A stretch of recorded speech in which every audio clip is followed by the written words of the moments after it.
नमस्कार दोस्तों,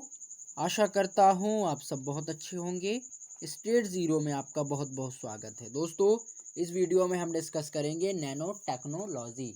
दोस्तों, हमारा जो साइंस है यानी विज्ञान दिन प्रतिदिन बढ़ता जा रहा है और कई खोजें रिसर्च हमारे विज्ञान ने हमको दी हैं और भविष्य में भी और देता जाएगा। और दोस्तों, उसी विज्ञान की मदद से, उसी साइंस की मदद से आज जो ह्यूमन बींग्स है, जो मानव प्रजाति है, मानव जाति है, वो आज अपने मुकाम पर अपने अस्तित्व को, अपने व्यक्तित्व को निखार पाए हैं। और जिस टेक्नोलॉजी से दोस्तों हम घिरे हुए हैं चारों तरफ, चाहे वो इंटरनेट हो, मोबाइल सर्वर हो, एनीवन, जितना भी हमारा काम होता है दोस्तों, छोटी से छोटी और बड़ी से बड़ी वस्तुओं का मिलन हो, चाहे किसी भी फील्ड में, किसी भी क्षेत्र में हो दोस्तों, चाहे आईटी में हो, मैन्युफैक्चरिंग में हो, मेडिकल में हो, एनीवन, कोई भी सेक्टर हो, वहाँ पे सभी में अप्लाइड साइंस अवेलेबल है, अप्लाइड विज्ञान वहाँ पे अवेलेबल है।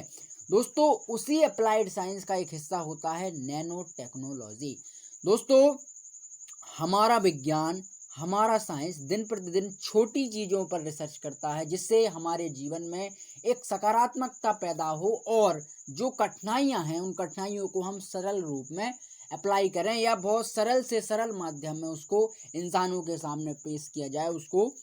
व्यक्तियों के सामने पेश किया जाए, जिससे हर एक इंसान अपनी ज़रूरतों के हिसाब से अपनी अपनी चीज़ों को मॉडिफाई कर सके, चीज़ों को बना सके। दोस्तों, नैनो का अर्थ होता है सूक्ष्म वस्तुओं पर अध्ययन करना, उस पर रिसर्च करके उन चीज़ों को डेवलप करना जहाँ पे हमारा विज्ञान नहीं पहुँच पाया है या पहुँचने की कोशिश कर रहा है। जैसे हमारे शरीर में कोशिका कोशिका की अगर रिसर्च करनी है तो हमें फॉर सूक्ष्म से सूक्ष्म वहाँ पे रोबोट्स को या फिर ऐसे टेक्नोलॉजी सिस्टम को भेजना पड़ेगा जिससे वो वहाँ पे जाके रिसर्च कर पाएँ। दोस्तों, जैसे बाल, हमारे बालों के अंदर होने वाली जो कमियां हैं या कुछ ऐसे सिस्टम्स हैं जिन पे हमारा साइंस वहाँ पे पहुँच पाए और एक एक्सट्रीम लेवल पर वहाँ पे वर्क कर पाए, जिससे हमारे शरीर के अंदर जो हो रहे डिफेक्टिव हैं या हो रहे जो प्रॉब्लम्स हैं उनको जल्द से जल्द ठीक किया जाए इस नैनो टेक्नोलॉजी के माध्यम से। दोस्तों, हमारा विज्ञान जो है बहुत ज़्यादा इस फील्ड पर वर्क कर रहा है, काम कर रहा है और अगले कुछ सालों के अंतर्गत इस फील्ड का इतना एक सिस्टम क्रिएट हो जाएगा, इतना क्रेज़ हो जाएगा दोस्तों, कि काफ़ी ज़्यादा हम उस पर वर्क कर पाएंगे और छोटी से छोटी वस्तुओं पर रिसर्च कर पाएंगे, छोटी से छोटी वस्तुओं पर हम काम कर पाएंगे। दोस्तों, एक वैज्ञानिक हैं नैनो टेक्नोलॉजी के, जिसको father of the nano technology कहते हैं, रिचर्ड फेनमैन। रिचर्ड फेनमैन का एक फेमस और एक प्रसिद्ध कोटेशन है कि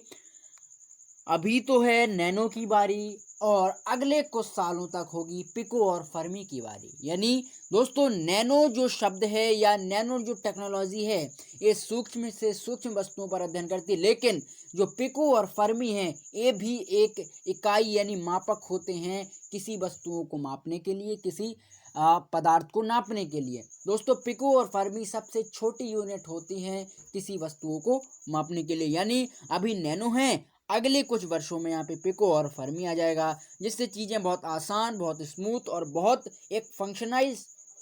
तरीके से हो पाएंगी, जिस पर हम वर्क यहाँ पे कर पाएंगे, जिसको हम डीपली यहाँ पे देख पाएंगे। दोस्तों, आपके सामने एक चार्ट यहाँ पे पेश मैं आपके सामने कर रहा हूँ, यहाँ पे आप देख रहे होंगे और इसमें आप थोड़ा सा एक एक्सट्रीमली लेवल पर समझ पाएंगे कि नैनो टेक्नोलॉजी कैसे वर्क करता है। दोस्तों, आप यहाँ पे देख रहे होंगे ए है फॉर क्रिस्टल, यानी अगर हमारे ब्रह्मांड का या कोई यूनिवर्स का कोई पार्ट बनता है तो वो नैनोमीटर में उसको मापा जाता है। यानी बहुत क्रिस्टल्स होते हैं छोटे छोटे, जैसे कोई पदार्थ बना दोस्तों, वो पदार्थ पहले एटम से बनेगा और जो एटम्स दोस्तों बने हैं वो एक जनरली क्रिस्टल्स होते हैं, जो छोटे कण होते हैं, छोटे अणु होते हैं, उनसे जाके मिलकर बनता है। तो इसका जो साइज होता है वो होता है 1 नैनोमीटर। उसके बाद 1 नैनोमीटर अबाउट जो आपका कार्बन के ट्यूब्स होते हैं, यानी हम कहें नैनो ट्यूब्स होते हैं, वो यहाँ पे बने होते हैं। उसके बाद थोड़ा सा और अगर बड़ी साइज हम बढ़ाएं तो जैसे बैक्टीरिया, वायरस और जो क्वांटम डॉट्स हैं, जैसे क्वांटम फिजिक्स आप पढ़ते हैं, उसमें जो क्वांटम डॉट्स होते हैं वो मिनिमम 10 नैनोमीटर्स के यहाँ पे होते हैं। उसके बाद जो गेट्स ऑफ ट्रांजिस्टर, यानी जो ट्रांजिस्टर होता है दोस्तों, बिजली में इसका यूज़ करते हैं, वो 100 नैनोमीटर का होता है और 1 माइक्रोमीटर एट दैट्स की नैनो टेक्नोलॉजी यहाँ पे वर्क करता है। और अगर हम डीएनए की फिंगरप्रिंटिंग देखें या डीएनए को एक माइक्रो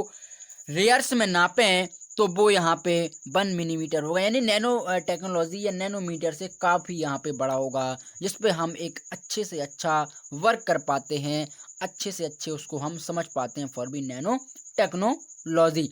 दोस्तों अगर हम स्कैनिंग की बात करें तो हमारे शरीर के अंदर जैसे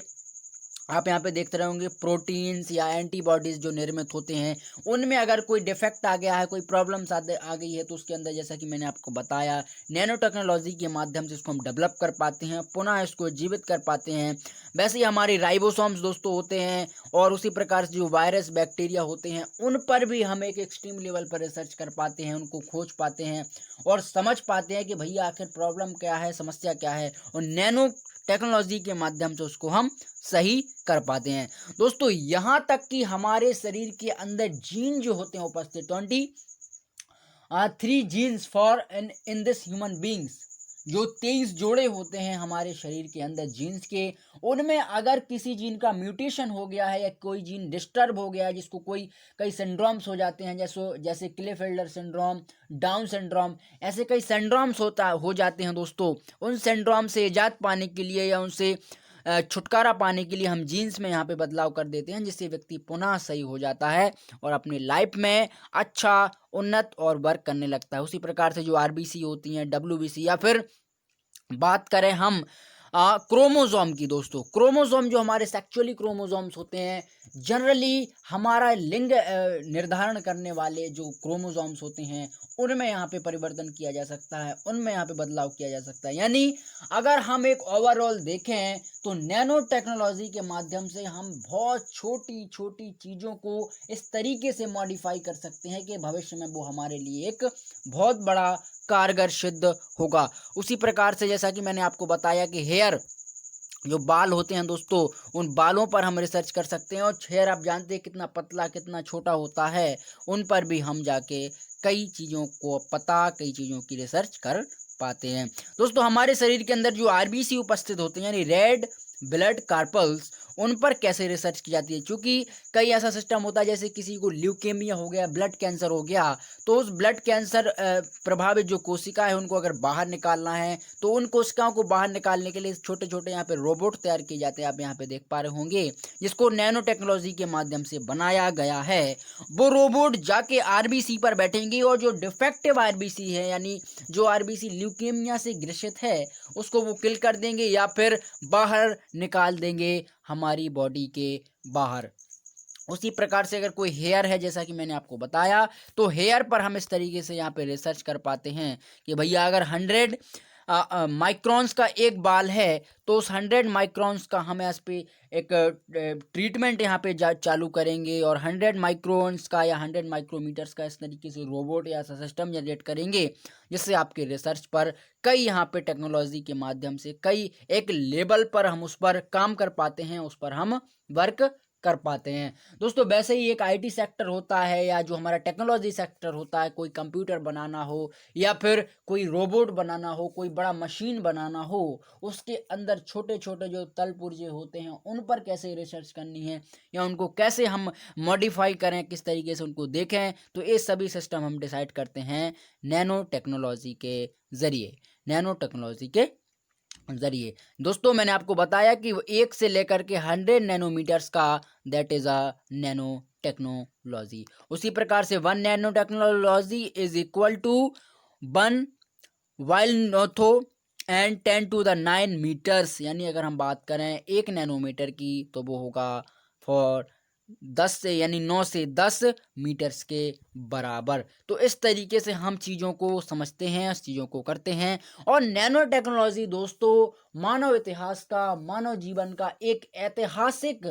एक खोज है, ऐतिहासिक एक रिसर्च है, जिससे हमारी मानव सभ्यता अपने मानव चरम पर पहुंची है, अपने विकास पर पहुंची है, अपने उद्धार पर पहुंची है। तो दोस्तों आशा करता हूं आप इसे जरूर समझे होंगे और अगर आपको वीडियो पसंद आया है तो चैनल को आप जरूर सब्सक्राइब करें फ्रेंडों के साथ भी आप शेयर करें। Thank you.